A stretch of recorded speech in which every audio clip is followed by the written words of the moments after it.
Hey guys, how's it going? This is the Bald Metal Nerd coming at you with a blast from my past, actually. What you see in front of you is an Aiwa CX-NA508, which was a mini component system made by Aiwa, bookshelf system, whatever term you want to use, in the late 90s. Now, I got this bad boy when I was in college, and the reason you see this CD case on top here is this is a CD I thought I would compare it to my main system, and I felt it was appropriate. This is Gamma Ray Somewhere Out in Space. It came out in 1998. I'm pretty sure that's the year I bought this thing too, so more than likely when I got this CD, which was one of the first ones I ever got from Amazon, by the way, I'm sure I played it on this stereo first. So anyway, there you go. I just talk about the unit a little bit. It's got it's a dual cassette deck. One of my decks is actually broken on the unit. This one I actually have it taped shut. You'll see that when I get closer into the unit. This one still does work normally. It's got a CD player, 3-disc.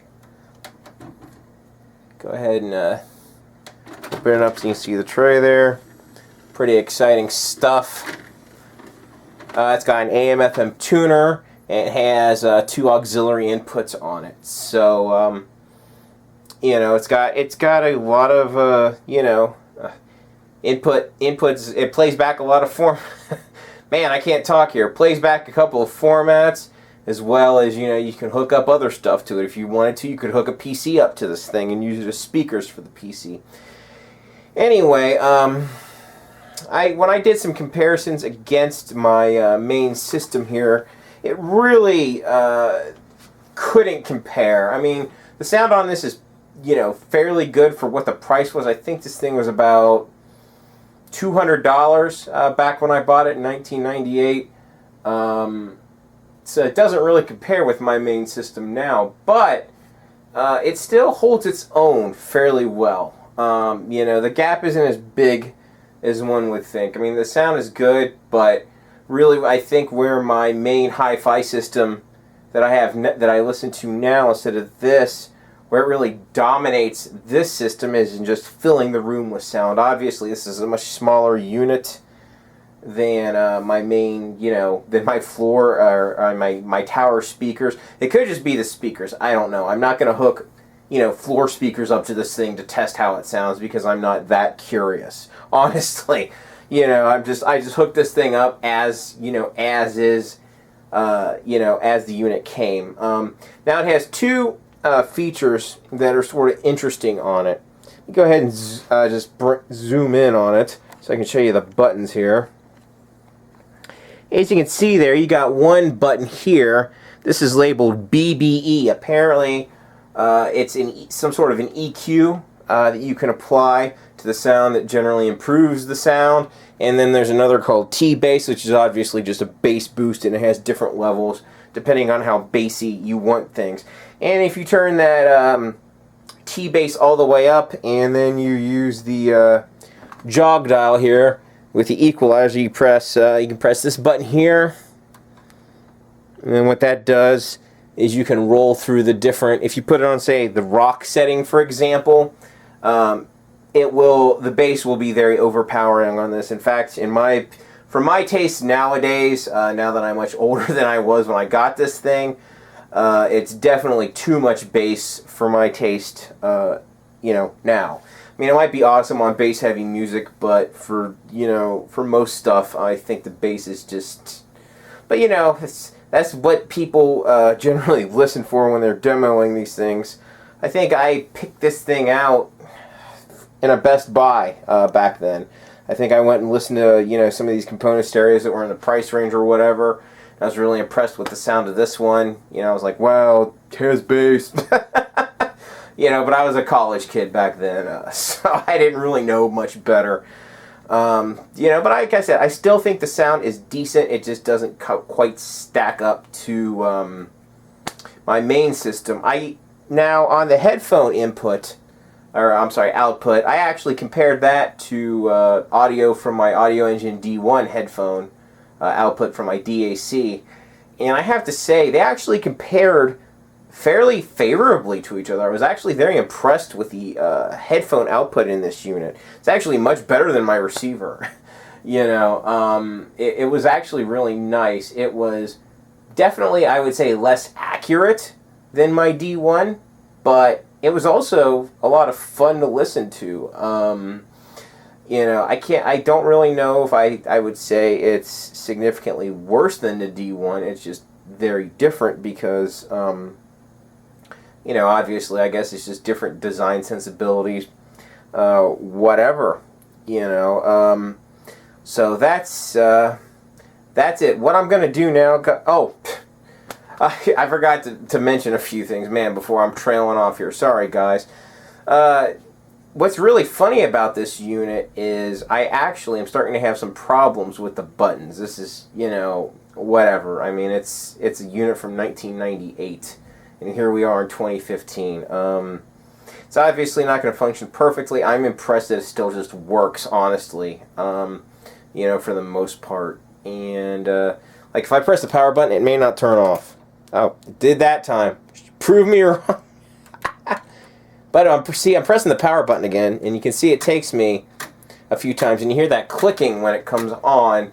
That's due to the cassette one of the cassette deck's motors is messed up or something. I believe that's what's causing that clicking noise when it turns on. It's done that for many years, that clicking noise when it first turns on.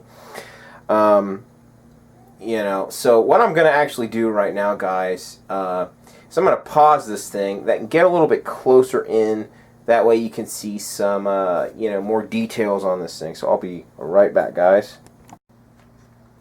Okay, guys, here we are with the camera much closer into the unit. As you can see, the cassette decks actually have a very nice little rainbow lighting in them. I definitely enjoy the way that looks. You see the green backlighting there in the buttons. Oh, maybe that's not real. Let me kill some lighting. And you know what? It's not worth it. You got some backlighting there. You can definitely see the backlighting in the GEQ there. I'm sorry, the jog dial there. But yeah, like I said, this thing is definitely, it's got a multi-jog control for graphic equalizer, all that, GEQ. I meant graphic equalizer. And it also has a very odd game built into it. There's a little button here that says demo, and it makes the display just go crazy. And I'm not sure exactly how you play this little game, but I don't know. I don't even know what the object of the game is, but whatever. It just lights up everything on the screen for some reason. And one thing I really enjoy about this, of course, is you press the play button, and you know we're going to get an awesome balancing spectrometer here. Now I have the volume turned down because I don't want YouTube to, you know, say I'm doing a copyright thing or whatever, so sorry for the lack of music, guys. But, you know, see that little nice level meter? I really enjoy this sort of thing, and it's kind of unfortunate that this isn't more common on, you know, audio equipment today. I'm going to go ahead and open up the CD changer, and I'm going to lift the camera up. That way you can see, you know, fairly large tray because it's a triple changer. Put that bad boy back in there, and let me show you a CD in motion. I'll explain the sticker and stuff here in a minute. I got, you see, I don't know if you can see the CD spinning in the video, but it is. You can see the CD spinning. It's got some nice, you know, multicolored red and green lights. Again, it's gaudy, but it definitely fit in with the time period, and honestly, like I said, I miss this kind of stuff on modern audio equipment. It made it more visually striking.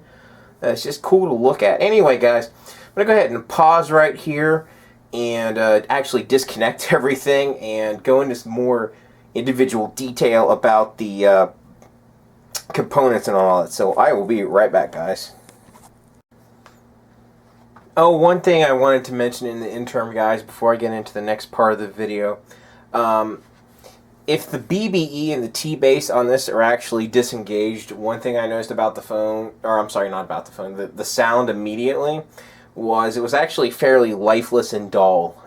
It really sounded, the sound was definitely really bad with those features turned off. So I'm not sure why you can even turn them off, because maybe it's a flatter response, but it definitely sounded a lot more flat and lifeless with those features turned off. Anyway, that's it. I'll be right back with the rest of the video. Sorry, guys. Alright, guys, here I'm going to go ahead and talk about the individual components of the unit. And I'm going to start off with these little bad boys. These are the surround speakers that the unit came with. Obviously, as the front of the unit, side, bottom. The exact model of it is an Aiwa SX-R275, 40 watts, 8 impedance. There you go. Decent little surround speaker. Obviously, I didn't listen to it, you know, any movies or anything. Just bear with me, guys. I'm actually grabbing the cord just to show you how. I think these things are like 12 feet. Oh, shit. I think they're 12 feet. I haven't measured it. I just wanted to show you the other end of the cable. There we go. So basically, pretty long cables on these. It actually ends like in an RCA plug. And I'll get to the port that it plugs into here in a minute. And yeah, that is the surround. It did add a nice little dimension to the music, having, you know, when I place these behind me for my listening. And here's the other one. The Aiwa unit, or Aiwa logo is long gone from it. C'est la vie. You know, them's the breaks. Now, the main bookshelf speakers these come with are these bad boys. They are three-way speakers. And